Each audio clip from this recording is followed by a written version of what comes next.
بسم اللہ الرحمن الرحیم۔ السلام علیکم دوستو، آج ہم بات کریں گے بہاولپور کے نواب صادق خان عباسی کے بارے میں۔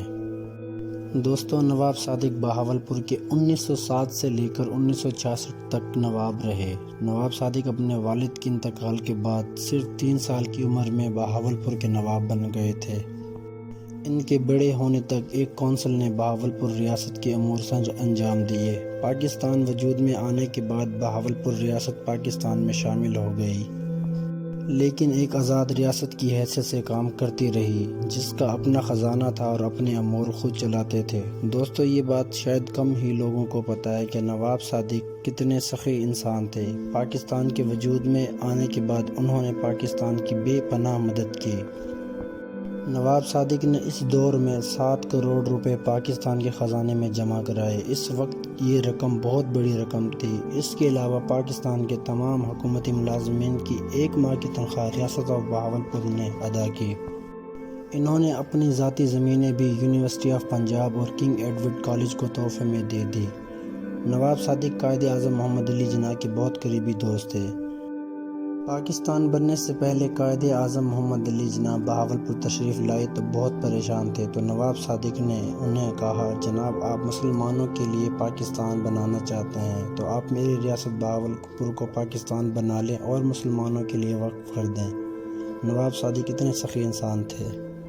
تو دوستو، 1955 میں بہاولپور مکمل طور پر پاکستان کا حصہ بن گیا، لیکن نواب صاحب کو وہی پروٹوکول ملتا تھا۔ ایک دفعہ نواب صاحب برطانیہ میں موجود تھے، لندن میں موجود عام کپڑوں میں گھوم رہے تھے۔ ان دنوں رولز روائس دنیا کی سب سے قیمتی گاڑیاں سمجھی جاتی تھیں۔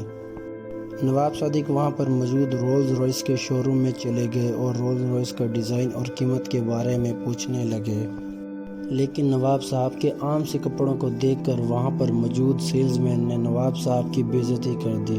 اس کو لگا نواب صادق اور بہت سے لوگوں کی طرح ان کا وقت ضائع کر رہے ہیں۔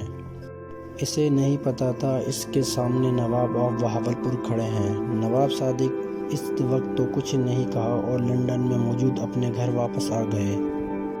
وہاں انہوں نے اپنے ملازمین سے کہا، رولز روائس کے شو روم پہ فون کریں اور ان کو کہیں کہ نواب آف بہاولپور ان کی گاڑیاں خریدنا چاہتے ہیں۔ رولز روائس کے اس شو روم کی انتظامیہ نے جب یہ سنا کہ نواب آف بہاولپور تشریف لا رہے ہیں تو انہوں نے ان کے لیے ریڈ کارپٹ بچھا دیا اور ان کا ویلکم کرنے کے لیے سارے انتظامات کیے گئے۔ نواب صادق ایک نوابی انداز میں شو روم پہنچے۔ انہوں نے بادشاہوں والا لباس زیب تن کیا ہوا تھا اور ان کے ساتھ ان کے ملازمین کی ایک فوج تھی۔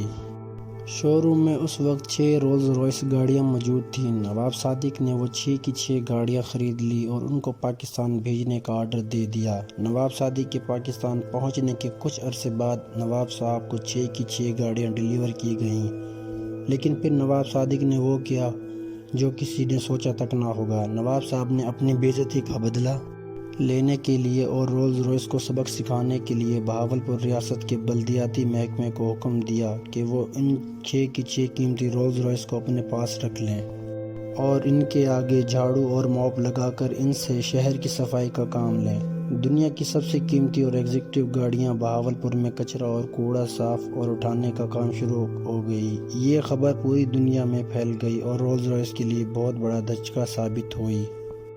ان کی اہمیت پوری دنیا میں اس وجہ سے کم ہونے لگی، یہ ایک مذاق بن گیا کہ اتنی مہنگی گاڑیاں تو ایک جگہ کچرا اٹھاتی ہیں۔ رولز روائس کی عزت خطرے میں پڑ گئی، اس سے رولز روائس کا ریونیو کافی گر گیا۔ رولز روائس نے سارے معاملات کی چھان بین کی اور انہوں نے ایک ٹیلی گرام کے ذریعے نواب آف بہاولپور سے آفیشلی معافی مانگی اور ان سے درخواست کی کہ رولز روائس سے یہ کام لینا بند کر دیں۔ انہوں نے نواب صاحب کو کچھ گاڑیاں تحفے میں بھی دی۔ نواب صاحب نے یہ سب رولز روائس کو سبق سکھانے کے لیے کیا تھا۔ ان کو احساس کرانے کے لیے نواب آف بہاولپور کو پتہ چل گیا تھا کہ اب ان کا مقصد پورا ہو چکا ہے اور انہوں نے حکم دیا کہ رولز روائس سے کچرا اٹھانا بند کر دیا جائے۔ دوستو، یہ کہانی اور بھی لوگوں کے ساتھ جوڑی جاتی ہے، جیسا کہ نظام آف حیدرآباد یا پھر مہاراجہ آف راجستھان کے ساتھ یا پھر مہاراجہ آف پٹیالہ بھوپندر سنگھ کے ساتھ۔ یہ بھی ہو سکتا ہے کہ نواب صاحب کی دیکھا دیکھی رولز روائس سے کچرا اٹھانا اس خطے میں ایک ٹرینڈ بن گیا ہو اور دوسرے بادشاہوں اور مہاراجاؤں کو ایسا کرنا شروع ہو گئے ہوں۔ لیکن ایک بات تو طے ہے، یہ کہانی نواب آف بہاولپور نواب صادق خان عباسی کی ہے۔ دوستو اگر آپ کو ہماری ویڈیو پسند آئے تو ویڈیو کو لائک کریں، چینل کو سبسکرائب کریں۔ اب تک کے لیے اتنا ہی، اللہ حافظ۔